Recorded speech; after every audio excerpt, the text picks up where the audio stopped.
if you're obsessed by memories of the past, more than 18 months old, and most of those are negative, so anxiety provoking most often, then there's a lot of you that's stuck in the past.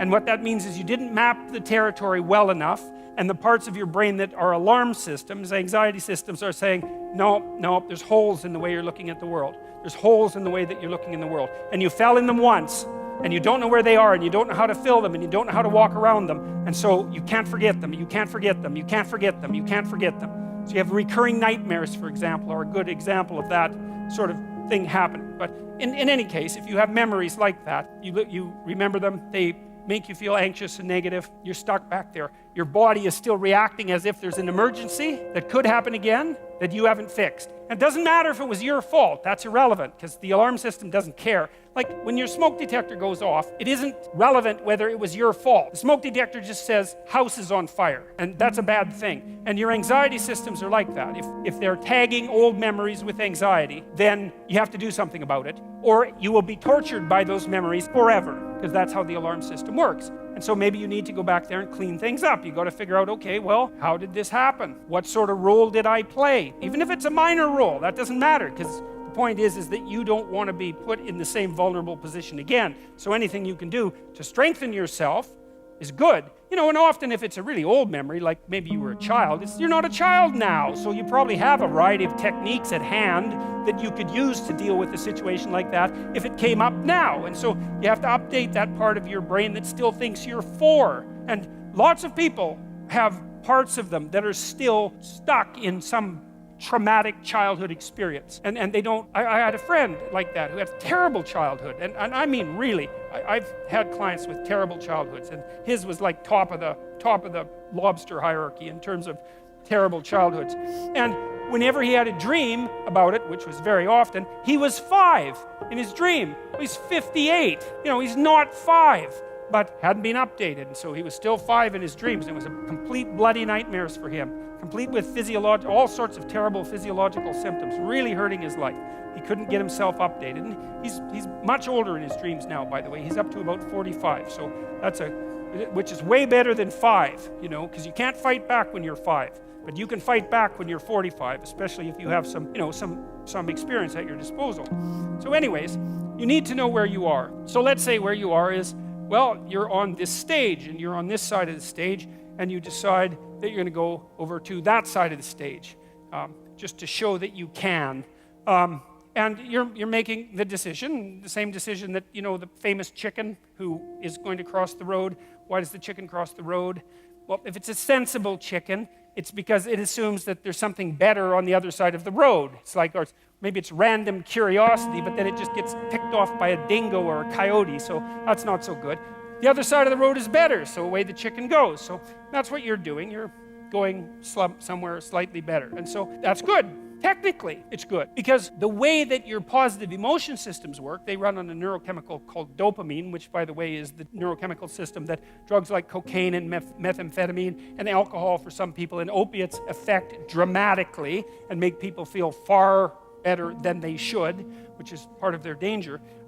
It's a very fundamental system. The dopamine system kicks in with a kick of positive emotion if you're going somewhere that's worth going. And so that's worth knowing. It's really worth knowing. It's like, okay, you want a little bit of positivity in your life. Well, how do you get it? Well, you've got to get the system. It's almost it's the left hemisphere system for most people. Not that that's particularly relevant, but it is a standalone neurochemical system. It's rooted very, very deeply in the brain's exploratory circuit. So very ancient system. And it's happy when you have somewhere to go. That's the first thing. And then it's also happy when you're going there. And so if I'm on this side of the stage and I want to go over to that side of the stage, and I see that there's a nice clear pathway, I could just go straight down this line, then I look at that and I'm actually a little happy. I'm not ecstatic. I mean, who the hell cares if I get to the other side of the stage, right? I mean, it's a small piece of my life, but it's not nothing, it's something, okay? And so I look at the pathway and I think that's a good pathway, and I feel a little positive. And then if I move here and then I see that little table right in the way between me and the other side of the stage, then I feel a little negative because I don't want an obstacle in my pathway. And so that's really how you're looking at the world, by the way. You don't see objects.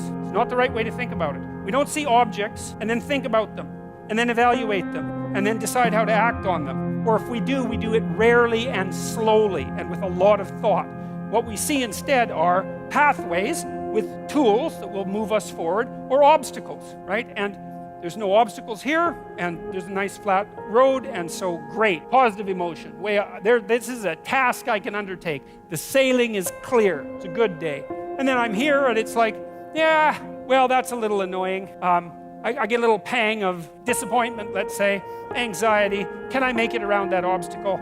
I'm fairly confident. I've done this sort of thing before. So I can take the rough route, and I can, walk forward like this, and then I can do this great trick, which is just this, and then, I've circumvented the obstacle. Now, if I didn't know how to do the little bit of circumvention, then that would be a real problem, right? Because I couldn't get from point A to B, and that would screw up my plan. But I do have that particular skill set, so it's a minor disruption to the perceptual set that I'm using to organize the world. It's a minor bit of chaos, because that's what happens when your perceptual set, the structure that you're using to organize the world, the plan through which you're viewing the complexity of the world, reveals an inadequacy, then that destabilizes your emotion. So that's another thing to know. One thing you need to know is you need to be going somewhere, and there needs to be a pathway in order for you to feel good. The other thing to know is that if that plan is untenable or becomes destabilized, then what happens is you become flooded with negative emotion. Frustration, disappointment, anger, primarily anxiety. But all of those things sort of intermingle. Anger maybe because you have to fight your way through the obstacle. Frustration because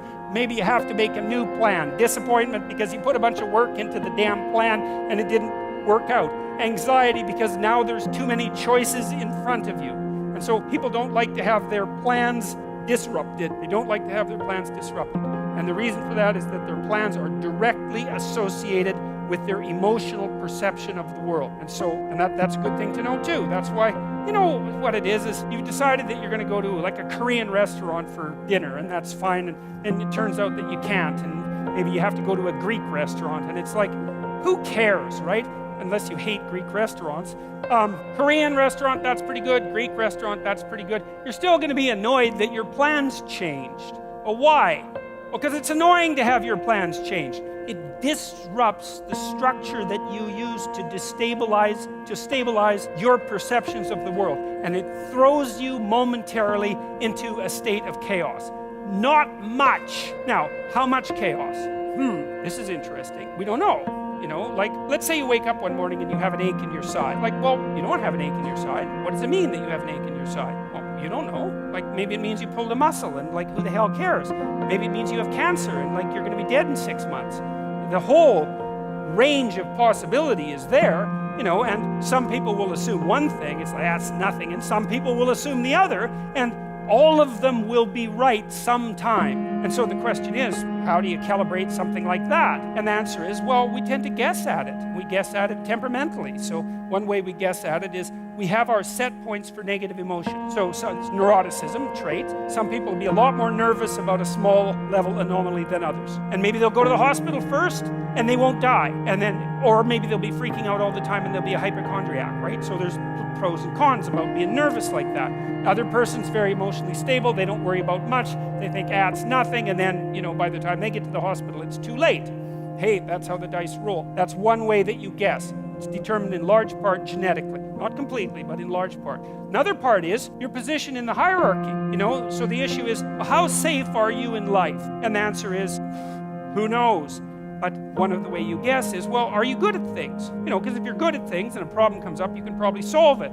And then you might think, well, how do you know if you're good at things? And one answer might be, well, other people think you're good at things. Because you're really kind of comparing yourself to other people when you're thinking about whether or not you're good at things. And so if it turns out that you're in a hierarchy and you're fairly high in the hierarchy, indicating a certain degree of competence, then your nervous system, under the control of the serotonin system, dampens down your negative emotion. It says, look, all things considered, you're probably pretty safe. And that's nice, but it also means you don't like having your position in the dominance hierarchy challenged at all. Because if you get tossed down the hierarchy, let's say you get fired, but wreaks havoc with your serotonergic function. It makes you defeated, like the defeated lobsters that I wrote about. And then all of a sudden you're way more susceptible to negative emotion. And who wants that? And so that's why you don't even like to lose arguments. You know, you lose a little argument, it's like, whoop, down the dominance hierarchy a bit, up, emotions are a bit destabilized. It's no damn way, I'm right. And why? Because I want to keep my neurochemistry in check. And no wonder. Well, the thing is, sometimes it's better to learn than to insist upon being right, because learning works better for the future. But you get the